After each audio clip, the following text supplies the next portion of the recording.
Was that supposed to be, what is it, Falcone? What's the nigga, the Maroni? What's the mafia nigga in Batman? It's a few of them. Who was the scarred, fat-faced nigga? Oh, that's the Penguin. Oh. That's Colin Farrell, believe it or not. I'm sorry? That's Colin Farrell. Colin Farrell? He's the Penguin, yeah. That's the Penguin? Yes. I think they taking a much more less like silly or comedic approach with the Penguin in this. He's more of like a mobster type. But this is the first time I think we've seen him like this in the movie. That was Colin Farrell? Yeah. He's unrecognizable, right? Did not know that. Wow. That's impressive.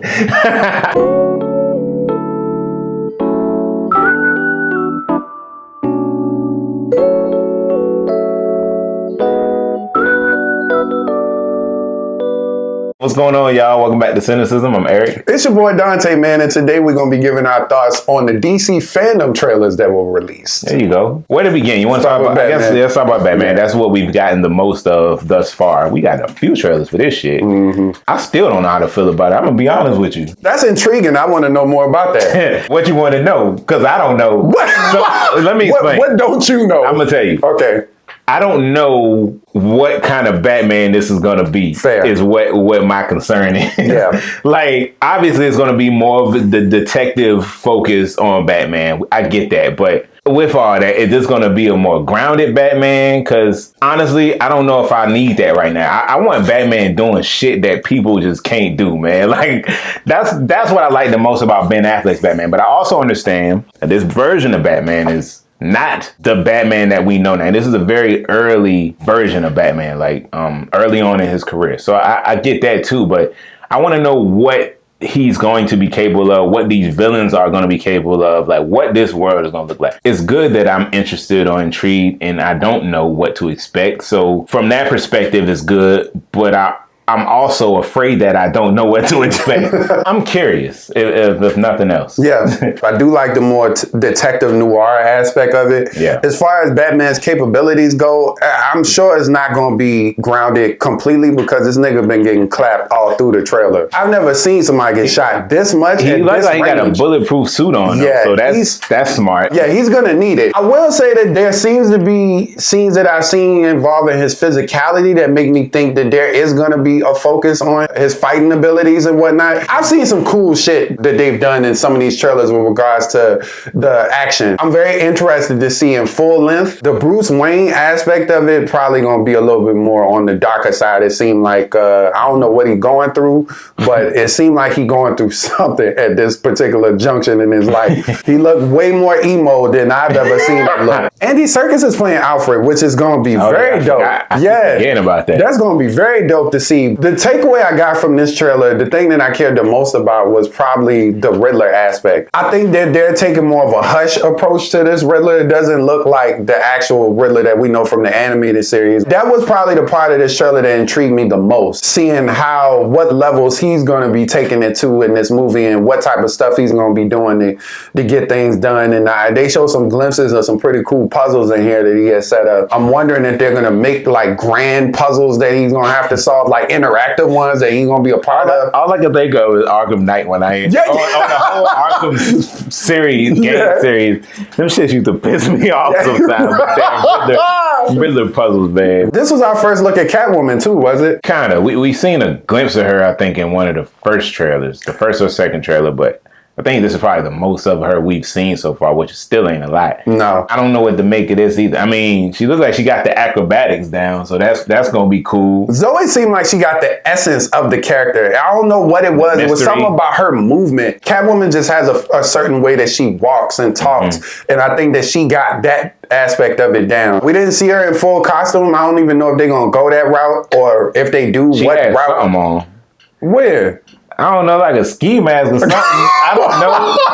I'm talking about she had like the little shit with her eyes showing. You okay. See that? I mean, I hope that ain't the final. But you know, this is early in her career too. That's very true. You know, very true. It's gonna sound crazy, but even though we see Robert Pattinson in a Batman costume, I can't see her in a Catwoman costume for some reason. I think it's the headgear that I'm most like. I don't want to see that. Now that I will That's say. What I mean by Catwoman costume. I can see her in something like more tactical. There you go. I can't imagine this world having, even though I see this man walking around in a full Batman suit, I can't for some reason visualize cat ears on her. The headpiece is gonna fuck the shit up. That's always the pivotal part. Yeah. And I see what they tried to do with Anne Hathaway. Yeah, Anne Hathaway. They tried to make it more grounded. You know, she had the little goggles on. She put them up and make like the little ear, which I thought that was a nice little spot. Like you said, more of a tactical approach. Yeah, but I don't know. It's just hard for me to see. But you know, with that being said, I miss that though, man. I want them to bring it back. It's amazing that Michelle Pfeiffer pulled that off too, but that is iconic. That world is too crazy not to. Yeah.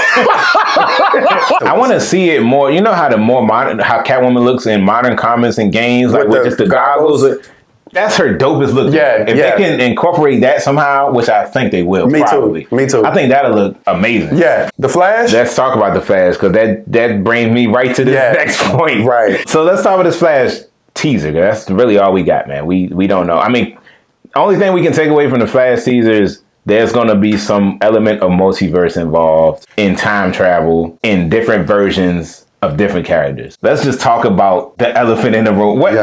We got Tim Burton's Batman which I have been hearing rumors about for a while, but I never knew if it was going to be true or not. Apparently Tim Burton's Batman is going to make an appearance in The Flash. It causes more questions than answers, probably. What are some of your questions? Well, what the fuck? Right. But I mean that to say, like, what role is he going to play? How far in the future is this? Is this like modern time? Well, man, I know it's an alternate universe, but are we going to see other versions of Batman in this movie? Obviously, there's like a few different versions of Flash running around, but I want to know what led to this. How long after the Justice League this takes place? What's going on, basically? Yeah. I mean, they're clearly doing like a Flashpoint type paradox situation. I really hope they don't ruin that. I know that they're going to go in some type of a time altering direction because of what we've seen in the Justice League is true, especially in the more recent one where we got to see that whole after scene where it was like this dystopian Earth and all of that shit.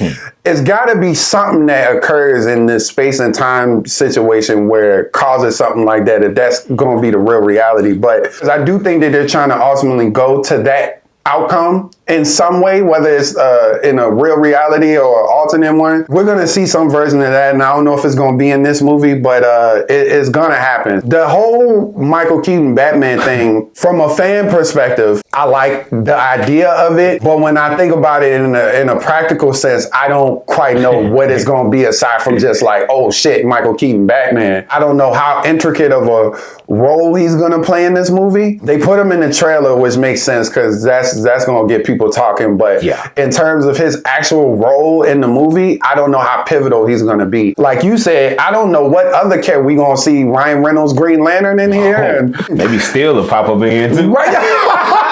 Yo, if we see Steel nigga walking out, I'm here too. Who are these other Flash folks? Like that just looked like another Barry Allen that was behind him. It was a girl too. Yeah, the girl I think is that was a version of Supergirl behind him. Oh, okay, got it. Yeah, it'd be cool to see Thomas Wayne's version of Batman too, but I don't think they. Oh yeah, the darker one that they did. He gave no fucks. Yeah, right. Yeah, absolutely. This is going to be the definitive moment for me to figure out ultimately how I feel about this Flash, because I've only been able to see him relative to the Justice League. This is a standalone film. I'm not the biggest fan of him in that film, but I always equated that to him being so tonally different from all the other characters that it just felt off to me. So him being in his own movie with his own tone where he gets to like run the show is gonna make a difference for me to ultimately figure out how I feel about the character. Black Adam. Let's talk about Black. This is what we got even less information about this. Yeah. Aside from we know the Rock got shorter and shorter. The Rock is playing Black Adam, which I had been rumored for years, man. I've been hearing that he was supposed to be playing Black Adam. Lo and behold, here we are. he got the movie coming out, which in itself is interesting that we getting a Black Adam movie to begin with. Yeah. Because what?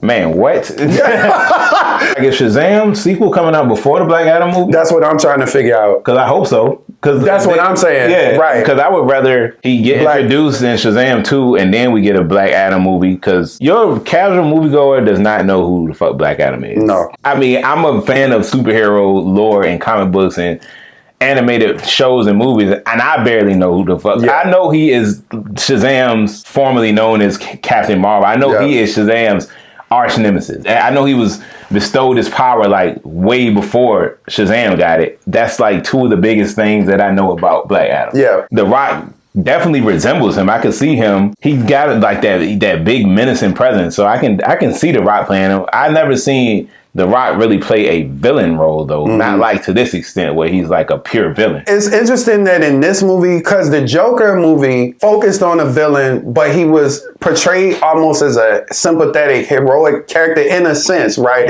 It was like the things he was doing was justifiable because of what happened to him almost. It was like a reactionary type thing. The movie's called Black Adam, where I'm assuming they're going to be focusing heavily on Black Adam, the villain, who seems to be like on a murderous warpath from what we saw in the trailer. Now, I know that there are versions, the more recent versions of Black Adam have him as an anti-hero. I don't know if we're going to cross that threshold here. I feel like that would be a missed opportunity. If he's Shazam's arch nemesis, we want to see him eventually go off against Shazam. So I'm just interested from that aspect of how much they're going to be focusing on this character and how much they're going to try to humanize him, because yeah, we're going to been the trend lately. They're going to make him a sympathetic villain. He going to have to be, man. But then I would be here for that if they make us care about the villain more and then he face off against Shazam.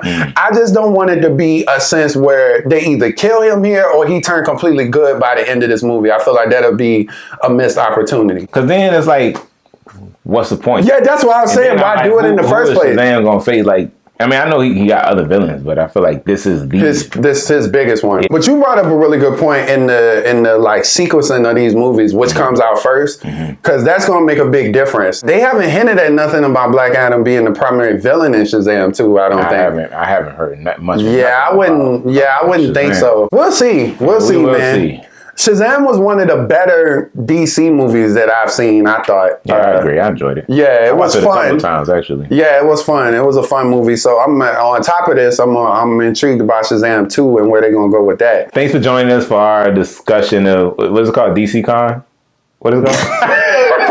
What was that shit called? Oh, DC Fandome, I think. Fandome. Yeah. Thank y'all for joining us for our discussion of the DC Fandome trailers and teasers that we got to check out. We're also curious to hear what your guys' thoughts are on, I guess, the upcoming DC projects. DC is releasing shows and all of that. So, yeah, it's going to be very interesting to see how things look moving forward. And we'd love to get y'all thoughts on that as well. Yeah, for sure. We appreciate y'all, man. Peace.